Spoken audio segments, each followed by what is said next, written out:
What's good, my good people? My friends, I should say. 10 years? Come on. We're basically friends at this point. This is Call of Duty Black Ops Cold War. My jam as of late. The game that I'm like, hey, it's just fun to play. And I'm actually not terrible, which has surprised the heck out of me. Now, some people may say that this was a terrible year for a lot of reasons. And I want to talk about one aspect of the year that, you know, it's a first world problem, but it's lowered my fun quotient by quite a bit. What's going on, everybody? It's GhostRobo. Hope you're having a fantastic day. I love you guys a lot. And Black Ops, boom, baby.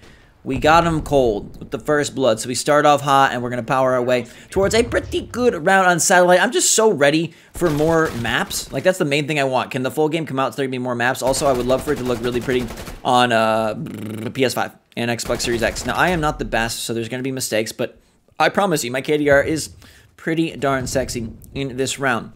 But what hasn't been is movie missing. And that's possibly, you know, one of the most superficially sad things of 2020. Of course, let's let it be known that there are way worse things about this year than that. But as someone who's a very big movie theater fan, it's been weird. It's been really weird to not go to the movies, and it's weird that there really aren't any movies. I think, honestly, if there were the same rampant amount of releases, it'd be okay. Like, I really genuinely love the activity of going to the movie theater, but I also just love seeing new movies, interesting stories, cool acting moments, memorable hours, and just fun that can be had when you're kind of a little worn out.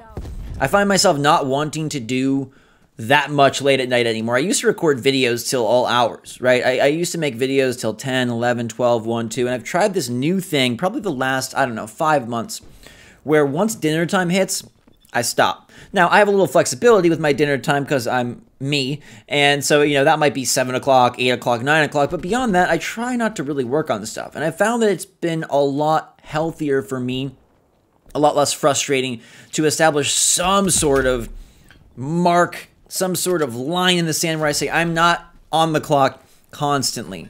Because as fun as video games are, this is my job. And so, you know, it does feel like that when it's careening into the, you know, the wee hours of the night. But after dinner, like, I like to watch movies. I watch my favorite shows like The Office, reruns, and I'm not a rewatcher, but I don't know.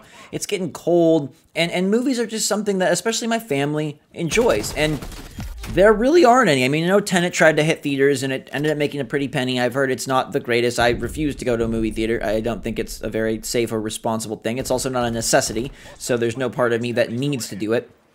And places have tried to release things on demand, which I think is actually pretty cool, but it hasn't really yielded that quality of results for me and my taste. I thought Mulan was a terrible movie.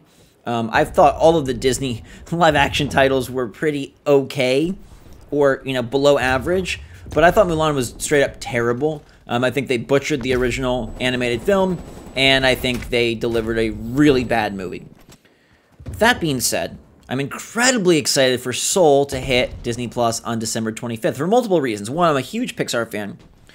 Always have been. I see every single one of their movies, and they've had, you know, a variety of up and downs as they go. I think honestly, their best years were their first years, and maybe that's the case for a lot of things that are brand spanking new, but I think that's when they were the most genuine, and I think that's when they didn't try that hard to be, like, meaningful. It just happened naturally. Like, I thought Toy Story 4 was kind of a disaster. Anyhow, Soul has been receiving insane reviews because the movie was supposed to already be out, and there's already reviews out, and they say it's like one of, if not Pixar's best. Now, I hope this isn't hyperbole because it's a very low movie year, because I'd be so happy to see a big movie bring Pixar back to their glory days on Christmas Day for free. Now, yes, you do have to be a Disney Plus subscriber, but it's interesting to see that Disney decided to eschew the $30 price tag they put on Mulan and go with a freebie for Soul, which is almost assuredly a far better film. And coming out on Christmas, you absolutely could get people to pay up for this product, but I think they realize that the better plan is to try and incentivize more and more Disney Plus months and new subscriptions. Because if you get someone to subscribe for $8 to watch Soul, they're most likely not going to cancel it. They'll keep it around. That boosts your overall dollar intake, your overall subscriber count, and Disney is shifting their entire business model to tip towards streaming services, especially as the parks see lowered capacity and much lower revenue. They're struggling in a lot of areas. The streaming platform has been phenomenal for them. And we're not going to get, Black Widow this year. We're not going to get normal movie going numbers, rates, and profits anytime soon. In fact, I wonder what this does to the movie industry as a whole. Like, I'm such a fan of just, like, going to the movie theaters where, you have, like, the reclining seats, big comfy chairs and couches, get some popcorn, even though I try to eat so healthy, like, screw it. I'll have movie popcorn. I love that stuff. Just pound it. And it's such a good time, right? It's such like a nice night out. And especially, I don't know, I live in Indiana. There's not really a ton to do. It was one of my favorite things. And it's one of my favorite things for my family to do, especially around holidays. So Soul has extra oomph for me because it is coming out on Christmas Day. And like, that's our Christmas plan. We're going to watch Soul. And that's so cool. It's so interesting to me that they decided to release in the way that they did, because they easily could have got away with charging for it. And we've seen, Universal and whatnot clash with movie theaters by releasing their movies across all streaming platforms for about $20. I don't know what ends up happening. I think movie theaters are something that is very undervalued, especially by younger generations. I don't know. Maybe I'm crotchety and old at this point, but I love going and seeing something on a big screen and being more immersed. Because for me, my favorite moments, whether it's games, music, movies, but in particular film, is when I don't notice anything except what I'm watching. I can tell within almost 10 minutes of a movie if I'm going to be hooked and it's going to be something that I absolutely love or not. Oopsie on that lone little extra artillery strike there. Popped out 2 and didn't push 3. Anyhow, it's so good when you forget where you are.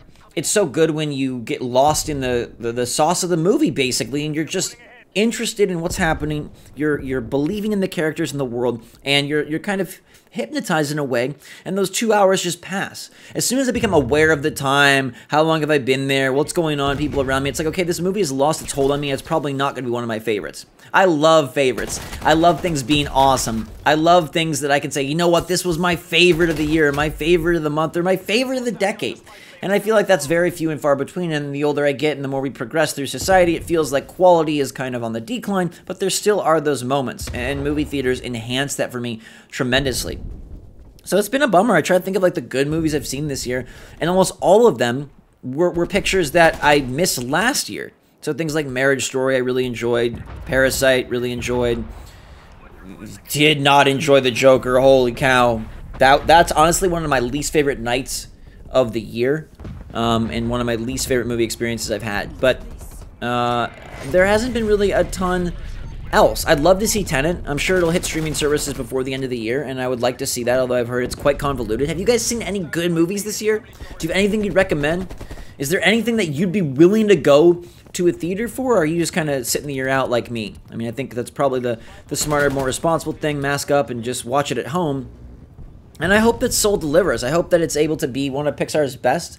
It does definitely look like a movie in the vein of like Up or Wall-E that's going to have heavy commentary on, heavy social commentary, heavy commentary on the meaning of life. And oftentimes for me, Pixar is at its best when they're being a little bit more lax, when they're having a little bit more fun with their anthropomorphic creatures, and characters, and kind of just investing in those worlds. But if Soul is able to kind of hybridize that because of the fact that it's got the little like soul, ethereal dimension, and it also has like the real world with the musician, maybe it's going to be a perfect storm.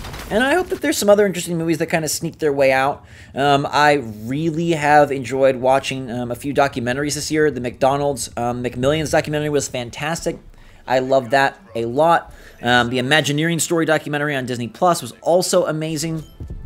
The Beats by Dre, Dr. Dre Beats Story documentary is pretty fantastic. And I even like the TV show Dave, which really shouldn't be my cup of tea because of its kind of raunchy and, corny trappings, but I found it to be quite sincere and enjoyable, and I bust through those 10 episodes really fast. So I recommend all of that. Let me know if you have any recommendations in the comments down below. I hope you guys are enjoying your time. Black Ops Cold War is going to be sick. I cannot wait to play the full thing. And new consoles, man. 3 weeks. 4 weeks till Cyberpunk and COD. 3 weeks till the new consoles. It's about to get crazy after a pretty quiet first half of fall. It's odd that October has no major games outside of basically Watch Dogs Legion at the end of the month. There were a few early on, but unfortunately Crash Bandicoot did not perform all that well, and I think Star Wars Squadrons, no Rogue, is a bit of a rogue departure actually for EA as a $40 title that appeals to a very small niche. But we're about to hit the big ones, and hopefully some of them absolutely deliver the big hits, the big laughs, the big fun, and the big memorable moments. I love you guys a lot. Thanks for being memorable to me. I appreciate all the moments we share together. Stay safe, stay healthy, stay smart out there. And until next time, everybody, have a fantastic day. Drink some hot chocolate. And we'll see you all later.